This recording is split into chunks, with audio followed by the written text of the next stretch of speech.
ಇವತ್ತಿನಿಂದ ವಿಧಾನಮಂಡಲ ಅಧಿವೇಶನ ಆರಂಭವಾಗಿದೆ. ವಿಧಾನಸಭೆ ಕೇವಲ ಸಂತಾಪ ಸೂಚನೆಗಷ್ಟೇ ಸೀಮಿತವಾಗಿದೆ. ವಿಧಾನ ಪರಿಷತ್ನಲ್ಲಿ ಮಾತ್ರ ಆಡಳಿತ ಪಕ್ಷ ವರ್ಸಸ್ ವಿಪಕ್ಷ ಅನ್ನುವಂಥ ಒಂದು ಸನ್ನಿವೇಶ ನಿರ್ಮಾಣವಾಗಿತ್ತು. ಇದಕ್ಕೆ ಕಾರಣ ಅನ್ನಭಾಗ್ಯ ಅಕ್ಕಿಯ ಕಳ್ಳಾಟ ಅಥವಾ ಕಳ್ಳ ಸಾಗಾಣಿಕೆ. ಇದೇ ವಿಚಾರವನ್ನು ಮುಂದಿಟ್ಕೊಂಡು ಬಿಜೆಪಿಯ ಸಿ.ಟಿ. ರವಿಯವರು ಆಡಳಿತ ಪಕ್ಷದ ವಿರುದ್ಧ ಹರಿಯಾಯ್ತಾ ಇದ್ದಾರೆ.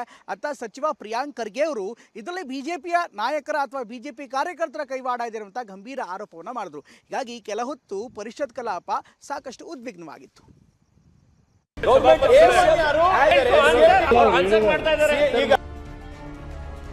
ವಿಧಾನ ಪರಿಷತ್ನಲ್ಲಿ ಮೊದಲ ದಿನವೇ ಭಾರೀ ಹಂಗಾಮ.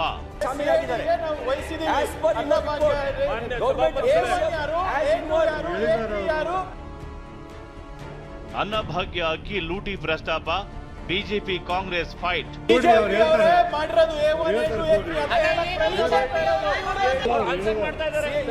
ಬೆಳಗಾವಿ ಅಧಿವೇಶನ ಪ್ರಾರಂಭ. ವಿಧಾನ ಪರಿಷತ್ ಕಲಾಪದಲ್ಲಿ ಮೊದಲ ದಿನವೇ ಹಂಗಾಮ. ಆಡಳಿತ ವಿಪಕ್ಷ ನಾಯಕರ ಮಧ್ಯೆ ಕಾಳಸಂತೆಯಲ್ಲಿ ಅನ್ನಭಾಗ್ಯದ ಅಕ್ಕಿ ಮಾರಾಟ ಸಂಬಂಧ ಆರೋಪ ಪ್ರತ್ಯಾರೋಪ ಜೋರಾಗಿಯೇ ನಡೆಯಿತು. MLC CT. ರವಿ ಅಂತೂ ಎಸ್ಐಟಿ ರಚನೆಗೆ ಆಗ್ರಹ ಮಾಡಿದ್ರು. ಸರ್ಕಾರ ಕರೆಕ್ಟ್ ಆಗಿ ಕೆಲಸ ಮಾಡಿ ಪದೇ ಪದೇ ರಿಪಿಟೇಷನ್ ಆಗ್ತಾ ಇದೆ. ಈಗ ನೀವು ಇಷ್ಟೆಲ್ಲ ಆಕ್ಷನ್ ತಗೊಂಡಿದ್ರೆ ಪದೇ ಪದೇ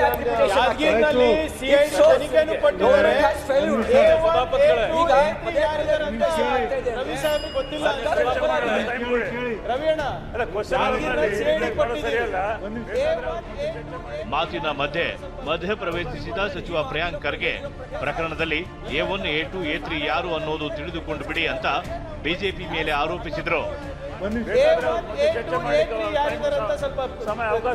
ನೀವು ಹಾಕಿರೋ ಹೇಳಿರೋ ಪ್ರಕಾರ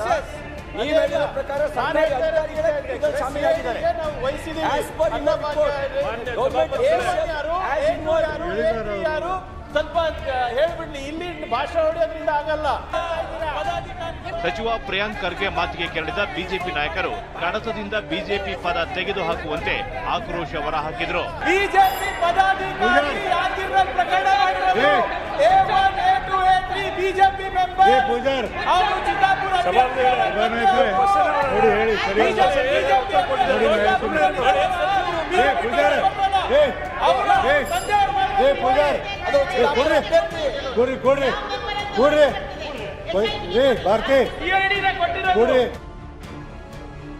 ಕೃಷ್ಣ ಮೃಗಗಳ ಸಾವಿಗೆ ಸರ್ಕಾರವೇ ಹೊಣೆ ಎಂದ ಎಂಎಲ್ಸಿ ಸಾಬಣ್ಣ. ಆರೋಗ್ಯ ಸಲಹಾ ಸಮಿತಿ ಇದೆ, ವೈದ್ಯರಿದ್ದಾರೆ ಮತ್ತು ಮೃಗ ನೋಡ್ತಕ್ಕಂಥ ಸಿಬ್ಬಂದಿಗಳು ವರ್ಗ ಇದ್ದಾರೆ. ಅವರ ಮೇಲೆ ಏನು ಕ್ರಮ ಕೈಗೊಳ್ಳಿ. 31 ಕೃಷ್ಣ ಮೃಗಗಳು ಸತ್ತಿದ್ದಾವೆ. ಒಂದಲ್ಲ ಎರಡಲ್ಲ 31 ಕೃಷ್ಣ ಮೃಗಗಳು. ಅವುಗಳಿಗೆ ಬೆಲೆನೇ ಇಲ್ವಾ? ಮೂಕ ಪ್ರಾಣಿಗಳು ಸತ್ತಿದ್ದವು. ಅದು ಕಿತ್ತೂರು ಚೆನ್ನಮ್ಮನ ಹೆಸರು ಇರತಕ್ಕಂಥ ಮೃಗಾಲಯ. ಆ ತಾಯಿಯ ಶಾಪ ಸರ್ಕಾರಕ್ಕೆ ತಟ್ಟೆ ತೊಡ್ತಂತ ನಿಮಗೆ ಈ ಮುಖಾಂತರ ಹೇಳೋಕೆ ಇಷ್ಟಪಡ್ತೇನೆ. ಆರೋಗ್ಯ ಸಲಹಾ ಸಮಿತಿ ಇದೆ. ಬಿಜೆಪಿ ಸದಸ್ಯ ತಳವಾರ ಸಾಬಣ್ಣ ಆರೋಪಕ್ಕೆ ಸಿಟ್ಟಾಗಿ ಸಚಿವ ಈಶ್ವರ್ ಖಂಡ್ರೆ ನಾವು ಎಲ್ಲಾ ಕ್ರಮವನ್ನ ಕೈಗೊಂಡಿದ್ದೀವಿ ಅಂತ ಉತ್ತರ ಕೊಟ್ರು. ಆಯ್ತು, ಶಾಪ ಅಂತ ಹೇಳ್ತಾ ಇದ್ದೀರಿ. ಕೊರೋನಾದಲ್ಲಿ ಆಕ್ಸಿಜನ್ ಇಲ್ಲದೆ ಲಕ್ಷಾಂತರ ಜನ ಮೃತಪಟ್ಟಿದ್ರು. ಅದು ನೀವೇ ಕೊಲೆ ಮಾಡಿದ್ರಿ ಅಂತ ಹೇಳ್ಬೋದಾ?